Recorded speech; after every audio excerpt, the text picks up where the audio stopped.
Welcome to People Tech, the podcast of WorkforceAI.news. I'm Mark Pfeffer.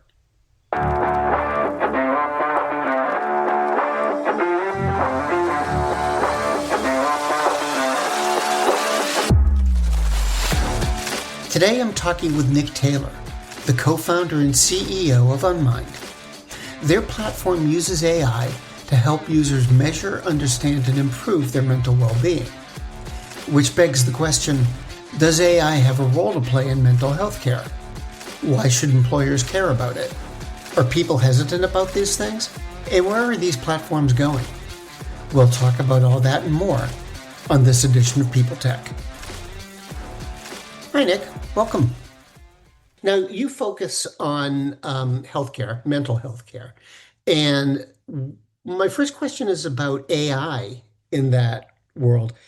Is there a role for AI to play in mental health care?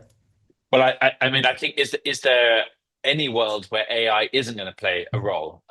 What we know in healthcare is, particularly in mental health care, is that year on year we're seeing a greater need for mental health care and mental health services. We're seeing the scale of the problem that we're facing as a society around mental illness increasing, and we know that there is fundamentally a shortage of provision for that need. And that results in a situation where we are unable to deliver high quality, scalable, affordable mental health resource. One of those three things ends up giving. Now, what AI is going to be so exciting for in the field of mental health care is to ensure that more people can get the right care at the right time. And what I mean by that is more people can get the right care earlier. So AI is going to play a really important role in the field, and actually the data backs that already. There was a recent report that showed the number one use case of generative AI is companionship and therapy, although it's not a therapeutic tool. Most generative AI, so it's not a safe place for people to be doing that, but that is what people are using it for nonetheless. And actually, we've done research in this space as well, and with a recent 2025 trends report we published, we showed that 77% of respondents said that they would likely use an AI coach to practice difficult conversations. We also know that from our own data showing the uses of our AI coach Nova, that we see a massive increase in engagement, in retention of users. In fact, it's 3 times that of industry standards. So not only does it make logical sense to use AI in mental health care, but it's also what people want, and the evidence shows it's what people are using as well. Of course, what's critical is that it's used in a safe way and it's built in a safe way, which we can come on to. How about talking about this in the specifics of the workplace? It's one thing for AI to be interacting with consumers, but when you put it into the workplace, employers have concerns, there's compliance concerns, regulatory concerns. What are the challenges there? I think that the workplace not only has a responsibility to ensure that people can be well, it also benefits from their people being well. So the research clearly shows there's a correlation between employee well-being and business performance. Now, obviously, as an organization, and rightfully, when organizations are doing this, they need to be thinking about, are they delivering tools which are effective, which are sustainable, so often that means affordable, and deliver good outcomes. And that's a really critical lens a workplace needs to put onto any service that they roll out for their people. And it is really important with AI that when we're delivering it for mental health care, it's built in a safe way. That is built on really good science, that is not overstepping the boundaries of science or appropriate use. So we wouldn't use AI to treat somebody who is very unwell, for example. And actually, the buyer within the workplace or the team responsible for rolling out benefits or healthcare services need to make sure they're really, really good at critically examining the rigor in which services have been built. But in terms of, is there a goodness of fit? It's absolutely a valuable tool in ensuring people get the right care at the right time. The way I personally think about AI in healthcare is less of, is it appropriate or is it a threat, and more of, This is the latest member of the multidisciplinary team. That so long as it is qualified and appropriately scientific and rigorous and safe, is fundamentally going to enable a higher quality of care and an earlier intervention in people's journey, really even going further than that and allowing for proper, hyper-personalized preventative healthcare. Can you give me an example of how AI might work in this? Well, yeah, absolutely. Let's imagine, you and I just before were talking about travel. Let's imagine that as a business person, and this is, a real life example, I travel a lot for work, and that can play real havoc in my sleep and my kind of level of energy and how well I can manage my work-life balance. Using Nova, which is our AI tool, I can actually ask Nova to help me manage the time zone differences to make sure that I'm managing my sleep routine and my caffeine routine in a way that's going to ultimately minimize the impact that the travel will have on my overall sense of well-being. It can offer very hyper personalized support to me specific to the time zones I'm traveling in. That's a real life example of how I've used Nova, but also it's not just about how you can use it for yourself. You can also use it to be signposted to services for yourself and for others as well. So let's say you're a manager of somebody in a team, and that person is struggling with something in their life. You can use our AI tool Nova to role model a conversation that you're going to have with this employee in your team to ensure that you're really well prepared for that conversation and that you're also able to signpost them to other services within your organization that they can access. So those are just two real life examples. So this isn't about replacing a therapist with an AI. Oh, no, it's absolutely not about replacing a therapist with AI. It's about complementing the system that we currently have. The reality is we have too few really good practitioners or therapists to meet the needs in society. Now, what that results in is a situation where people are either provided with suboptimal care because the practitioner is not well enough qualified, or that the well qualified practitioner is operating in really quite impossible circumstances that reduce their ability to deliver the best care they possibly can. What AI can help us do in mental health care is to ensure that when those lower layer problems are emerging in our lives, we can use AI really well in that situation to get to more timely, reliable care exactly when we need it. And then similarly, what that AI tool can be doing as well is complementing the support that a more qualified practitioner might be giving to somebody with more significant needs, making sure they have continuous care in their care pathway. So it really is a complementary tool to practitioners versus a threat to them. Finding a great career has always been a challenge.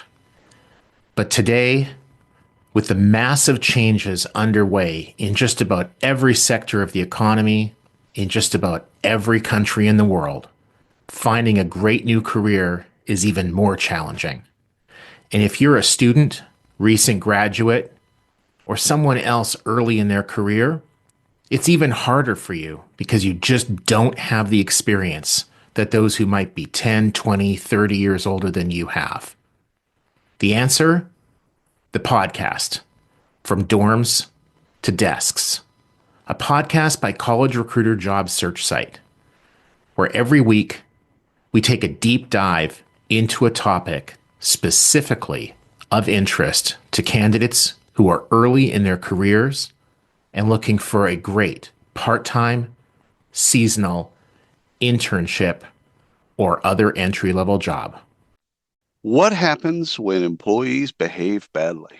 Boy, we could do an entire TV show, maybe a Netflix special on that. Well, Ryan and I sat down and recorded episodes for FAMA, and we asked practitioners, give us your most outrageous story. The sales leader that brings cocaine to work, whatever. Just bring us the outrageous, and it is funny. So if you need a laugh, which we all do from time to time, search for Workplace Misconduct wherever you get your podcast, and you'll find it. And trust me, you will laugh and cry, but you'll definitely laugh. All right. Thank you. Hey, this is Brent Skinner, host of Small Talk Window here at the Work Defined Podcasting Network. Have you ever wanted a short podcast to listen to during a coffee break of your workday? You've come to the right place. My guests dispense with the small talk as quickly as possible and settle into a meaningful conversation around the world of work. So in the world of mental health, it sounds like the issue here isn't that this is AI. These are more sophisticated tools that can contribute to somebody's overall mental health. We know that best practice in healthcare is prevention. And yet we're in a world where the reactive system can only just, and often not even, meet the reactive needs, let alone get upstream, right? The way I see AI is it's a huge opportunity to help us get upstream for more people. And it's an opportunity to deliver really reliable care to people throughout their mental health journey throughout their life. And let's remember, when we're talking about mental health, this is something we all have all of the time. Mental health is something you're born with, you have your whole of your life and you die with, rather you do physical health. And when your mental health goes wrong to the point that it warrants it, it can become a mental illness. Now, very few mental illnesses emerge overnight. Most of the time, you rarely go to bed on Monday night with no mental illness and wake up on Tuesday morning with a mental illness. Typically, over time, you get more and more symptoms of that mental illness, let's say depression or anxiety, up until the point where eventually you have enough symptoms to warrant a diagnosis. Now, the traditional modality of care has waited for people to get to that point of diagnosis before they're eligible to access healthcare treatments. What AI, and that's really just a managing supply demand issue. That's kind of why that paradigm exists. All the best practice tells us we need to get upstream. So the first time a symptom appears in someone's life, they should be getting treatment for that symptom. Now, we don't have capacity in the system to enable a clinician to deliver that care for that one symptom, but AI can absolutely be doing that. So we're able with AI to get upstream of mental illnesses and go beyond that even, and we're able to use AI to promote mental well-being. And businesses really need to care about this because, as I've said, when our people are well, our business is well. There's a direct relationship between somebody's mental health and well-being and their performance in the workplace. Yeah, businesses also, have a different calculus about this stuff, I'd imagine. I mean, in terms of employers, well, how's this fit, both in a wellness program perspective, but also a financial perspective? What's the advantage here? Of using AI, Yeah. the advantages are, well, firstly, it fixes a broken system. I don't think you would find many people around the world who work in the field of mental health care who say this is the perfect system. Yeah, most people, if not all people who work in this space, are very quickly able to identify that there's a shortage of qualified practitioners to meet the healthcare needs, that there is a unreliability of quality of care, that there is a globally unequal distribution of care, that the care system is not able to get upstream, that it is very expensive. All of these things, the list goes on and on and on. And actually, across that spectrum of problems I've just listed, AI plays a very useful role in alleviating or fixing or enhancing the current state of play. So it fits in a very real way in terms of improving the situation broadly across the field of mental health in the workplace. And then specifically, if you think about how busy we all are in our lives, and particularly in the workplace, one of the consequences of the digital world, one of the consequences of the post-COVID world, is that the work-life balance people have is being reduced in some ways. It's been made more difficult. Like people are much more put upon in their lives because of this always-on culture. And that means we're poor. As a society, we all would like more time in our lives. And that has historically made it quite difficult to make time to access care, and often results in people kind of putting off the need or desire to go and speak with someone. Now, one of the things about AI in this field that's so interesting, of course, is that it can be done in bite-sized ways. It can be done in the moment, and it can be shorter than your traditional kind of blocking out a 50-minute session for therapy. So there's also advantages in how it can fit around your life. And also it will get to know your life very well. It will know your schedule. It will know your work kind of commitments over the time ahead. It will know your health data based on the wearable data you want to share with it. So again, it can really know you and therefore scaffold you exactly where you need to be scaffolded in order to get to the next place you want to get in your life. So it's a really kind of exciting transformation we're entering in this space. Um, from the end user's point of view, do you face a lot of resistance? Are people nervous about having a technology tool that might be offered from their employer? Does that make It's you nervous? it's a great question. It's a really great question. The most important thing is the anonymity and privacy of the employee, and I think all organizations understand that that is the critical piece when delivering healthcare to their employees. Because if an employee feels that their organization is going to learn about what they're sharing, the employees simply won't use the service, because we are in a world where there's stigma around the topic of mental health and mental illness, but also it's very private personal information. So it's really critical when an employer rolls out a tool that they highlight that privacy of employee data. And any good provider is going to make sure that's really, really well safeguarded in the tools and services they're delivering. So the biggest surprise for me in our rollout, we're coming up to a couple of years now in our rollout of AI tools to employees around the world, has been the incredible uptake and demand and willingness to engage in this tool. If you had asked me 2.5 years ago, Nick, what do you think is going to be the reception to AI? I would have said it will happen, but it will take a bit longer.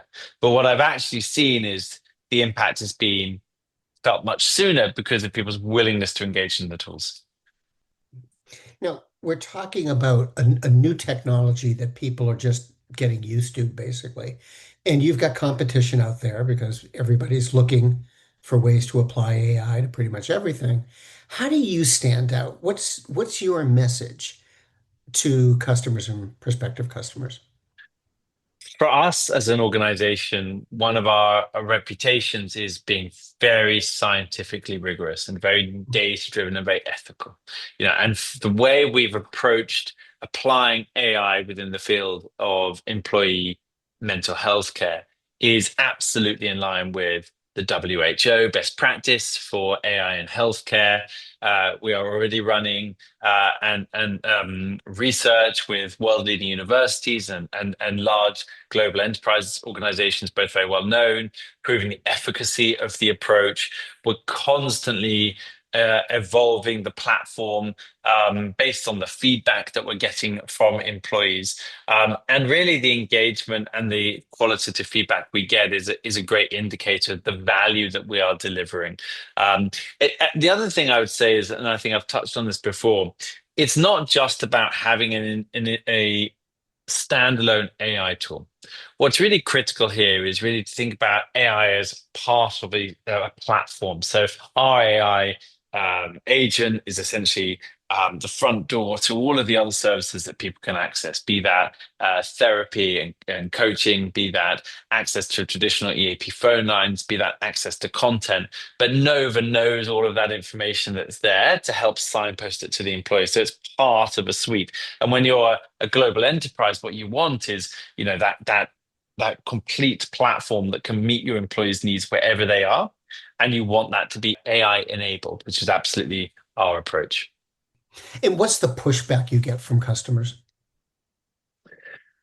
I increasingly find we don't get so much pushback because the value is so obvious when we're talking about Nova, and the positive experience the employees have as a result of it and managers have as a result of it is incredibly high. Obviously, every organization is very serious about how the data is processed, how their employee data is kept safe, the clinical rigor that's being put into the tools that are being deployed, and so long as at Unmind, we have done those things really well. So it's a process whenever you roll out a piece of AI technology that you need to go through, and rightfully so, because as I've said earlier, it's so critical that the these tools are built in a safe way, because if it's a new member of the multidisciplinary team, we need to make sure it's adequately qualified to be that new member. You wouldn't allow a nurse to be a nurse without being qualified as a nurse. You wouldn't allow a psychologist to be a psychologist without being qualified as a psychologist. And you shouldn't allow an AI agent in the field of mental health care to operate if it's not adequately qualified and safe to use. Nick, thank you very much. It was great to talk to you. Great to meet you, and I hope we'll do it again. Thanks so much, Mark. Lovely to speak to you too.